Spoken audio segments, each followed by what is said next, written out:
Hello everyone, my name is Jose Simonelli and welcome to our Red Hat Consulting Sessions. I have Ian Tewksbury here and he's going to go over Satellite 6 content workflows. Ian?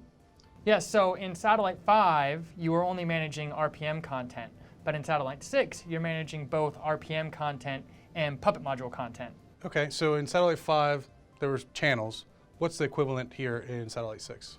Yeah, so in Satellite 6, your equivalent to a channel is a product.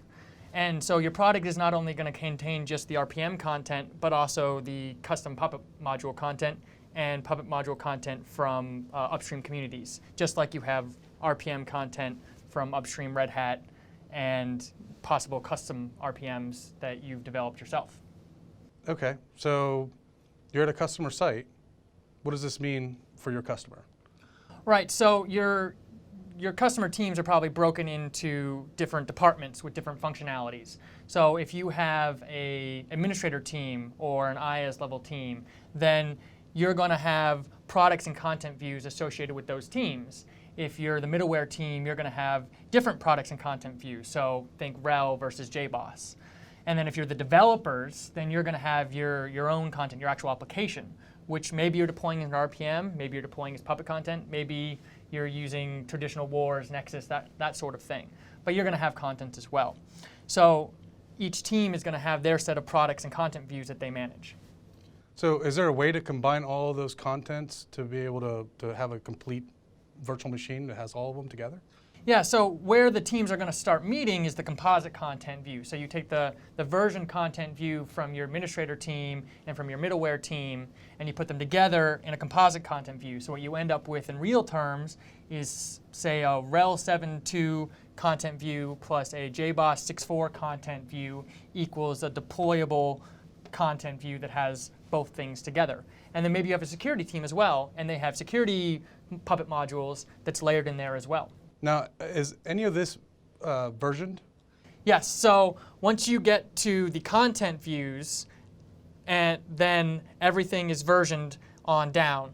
So as each team develops new versions of their content, then they can apply a version to that, and then your composite content gets a version as well. So if a new version of RHEL comes out, then you might version that, and the new version of JBoss comes out, you might version that content view. The two of those combined together will get another version, and then that rolls forward through the lifecycle environments. And you can set up these lifecycle environments to match whatever your organization already has. So if you have a dev and a test and a production, you can model that. If you have more test environments, you can also model that as well.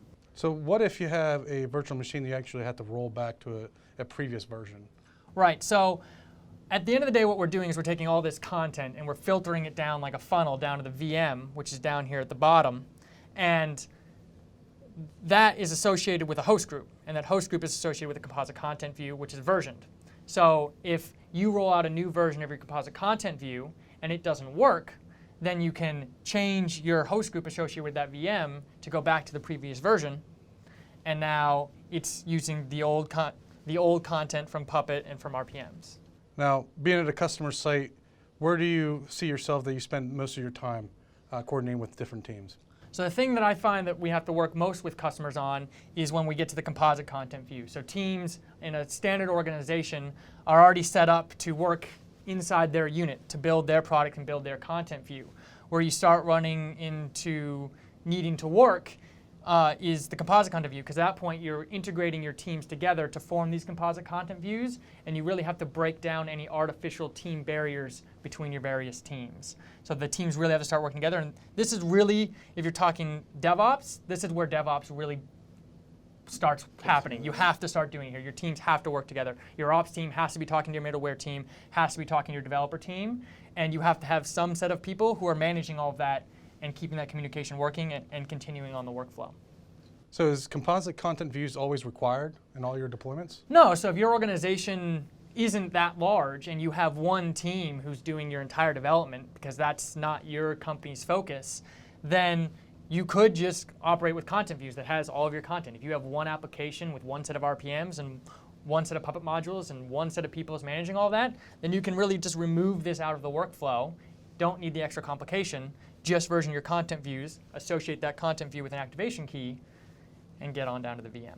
All right, thank you, Ian, for all this information. I found it very valuable that you talked about the composite content views. I think that is probably an area that a lot of people need more information on, and really appreciate your time that you've taken with us here. If you have additional questions, please reach out to Red Hat Consulting or go to our website to find more information about this. All right, thanks.